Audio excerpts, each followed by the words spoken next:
முல்லை திணையிலே தலைவி ஆற்றியிருக்கிறாள். குறித்த பருவத்தில் தலைவன் வரவில்லை. பருவம் வந்துவிட்டது. பருவ வரைவை கண்ட கிழத்தி ஆற்றாமையினாலே தன் தோழிக்கு உரைப்பதாக பரணர் ஒரு பாடல் பாடுகிறார். கருங்கால் வேம்பின் ஒன்பூ யானர் என்னை இன்றியும் கழிவது கொள்ளோ. ஆற்று அயல் எழுந்த வெண்கோட்டு அதவத்து எழு குளிர் மிதித்த ஒரு பழம் போல குழைய குடியோர் நாவே. காதலர் அகல கல்லென்றவே. காதலர் பிரிந்து போயிருக்கிறார். இங்கே இருக்கின்ற ஊரார் அலர் தூற்றுகின்றார்கள். என்னுடைய ஆற்றாமையை கண்டு அவர்கள் வெளிப்படுத்துகிறார்கள், அலர் தூற்றுகின்றார்கள். தோழியே, இந்த இளவேனில் காலம் அவர் இல்லாமல் கழிந்து விடுமோ என்று கவலைப்படுகிறேன். இந்த இளவேனில் காலத்தில் கருநிற நிறத்தில் உடைய காம்பை கொண்டிருக்கும் வேப்ப மரங்கள் பூத்து குலுங்குகின்றன. புது பூக்களை பூத்திருக்கின்றன. இந்த புது பூக்களை உடைய மனத்தோடு இந்த இளவேனில் காலம் என்னுடைய தலைவன் என் ஐ இன்றியும் கழிந்து போகும் போல் தோன்றுகிறது. ஆனால் இந்த ஊரார், என் இல்லத்துக்கு வெளியே இருக்கின்ற ஊரார் அலர் தூற்றுகின்ற பொழுது ஒரு காட்சி எனக்கு தோன்றுகிறது. ஆற்றங்கரை ஓரத்திலே அத்தி மரங்கள் நிறைந்திருக்கின்றன. இந்த அத்தி மரங்களிலிருந்து பழங்கள் உதிர்ந்திருக்கின்றன. உலகில் உள்ள பழங்களிலே எல்லாம் அத்தி பழங்கள் மிகவும் மென்மையானவை. இந்த மென்மையான அத்திப்பழங்களை உண்பதற்காக ஆற்றுக்குள் பதுங்கி இருக்கின்ற, ஆற்றில் உள்ள சேற்று வளைகளில் பதுங்கி இருக்கின்ற நண்டுகள் ஓடி வருகின்றன. இவ்வாறு எழுந்து வருகின்ற நண்டுகளில் ஒரு 7 நண்டுகள் அத்திப்பழத்தை தமக்கு வேண்டும் என்று கவர்ந்து இழுக்க முயல்கின்றன. இவற்றினுடைய தொடு உணர்வு தாங்காமல் அத்திப்பழம் குழைந்து போகிறது. இவ்வாறு குழைந்து போன மனம், இவ்வாறு குழைந்து போன அத்திப்பழத்தை போல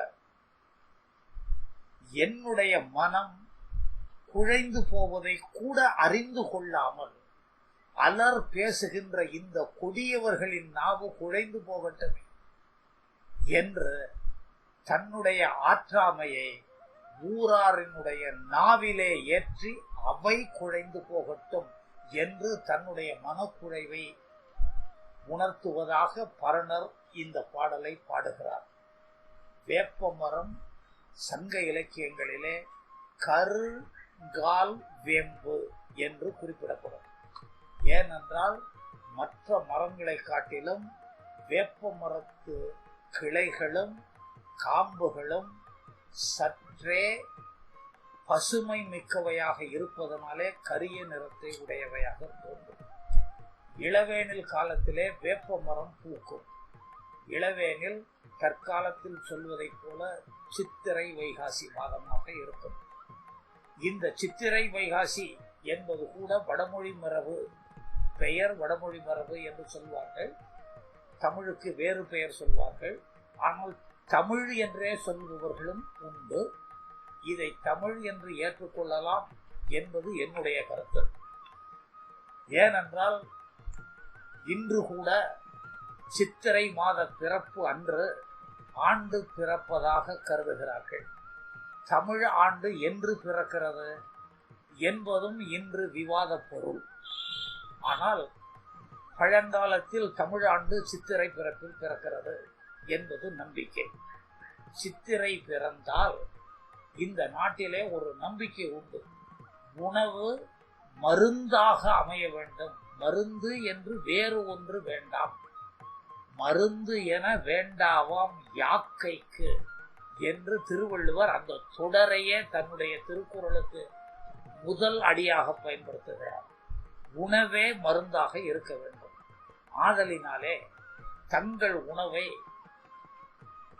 பின்வருகின்ற வேனில் காலம் முழுவதும் உடல் வெப்பு ஏறிவிடாமல் இருக்க வேண்டும் என்பதற்காக சித்திரை முதல் நாளன்று வேப்பம்பூ சாறு வைத்து அருந்துவது ஒரு வழக்கம். வேப்பம்பூ துவையல் வைத்து அருந்துவது வழக்கம். இதே போல ஆடி மாதம் வந்து விடுகிறது என்று சொன்னால் தமிழ்நாட்டிலே மேல்காற்று வீச தொடங்கிவிடும். மேல்காற்று வறண்ட காற்று. இந்த மேல்காற்று வறண்ட காற்றாக வந்து விடுமேயானால் உடல் வலி உண்டாகும், தொண்டை புண் உண்டாகும். பழங்காலத்திலே குத்திருமல் என்ற ஒரு இருமல் நோய் மக்களுக்கு உண்டாகும்.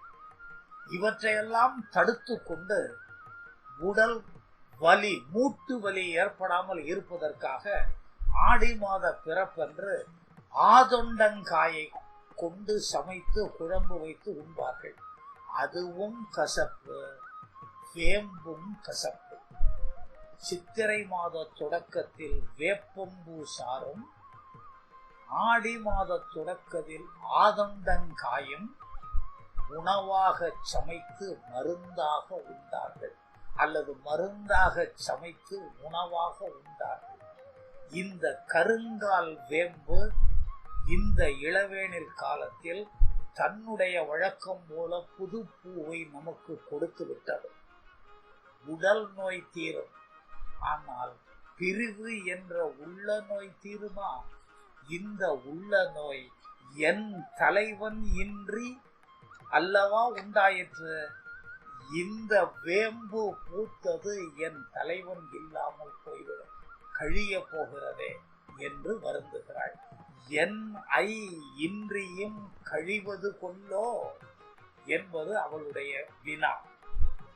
இந்த உணர்வை புரிந்து கொள்ளாத இந்த ஊர், குளிரு என்றால் நண்டு என்று பொருள். எழுந்து வருகின்ற 7 குளிர்கள் அதவம் பழத்தை, அதவம் என்பது அத்தி, அத்திப்பழத்தை அழுத்தின் போது அவை அழுந்தி பயனற்று போவதை போல இவர்கள் அலர் தூற்றுகின்ற இந்த நா அழுந்தி பயனற்று போகட்டும் என்று கொடியோர் நா என்று சொல்லுகிறார். காதலர் அகன்றார் என்பதற்காக கல் என்று பேசுவதா ஓசையை கல் என்று குறிப்பது வழக்கம். ஆதலினாலே கல் என்னும் இவ் அழுங்கல் ஊர் என்றெல்லாம் குறிப்பிடுவார்கள். கல், இதைத்தான் நாம் கலகல என்று சொல்லுகிறோம். கல் என்று இந்த ஊர் உரைக்கிறதே என்று கவலைப்படுகிறார் பரணர். அது போதுமா? கருங்கால் வேம்பின் ஒன் பூ யானர் என் ஐ இன்றியும் கழிவது கொல்லோ. ஆற்று அயல் எழுந்த வெண்கோட்டு அதவத்து 7 குளிர் மிதித்த ஒரு பழம் போல குழைய கொடியோர் நாவே காதலர் அகல கல்லென்றே. இந்த பாடலிலே குளிரு என்பதை நண்டு என்று நான் கருதுகிறேன். நான் கருதவில்லை, நண்டுதான். ஆனால் பிரதிபேதம் பார்க்கின்றவர்கள், பாடபேதம் பார்க்கின்றவர்கள் எழுந்து வருகின்ற களிறு என்று கருதுகிறார்கள்.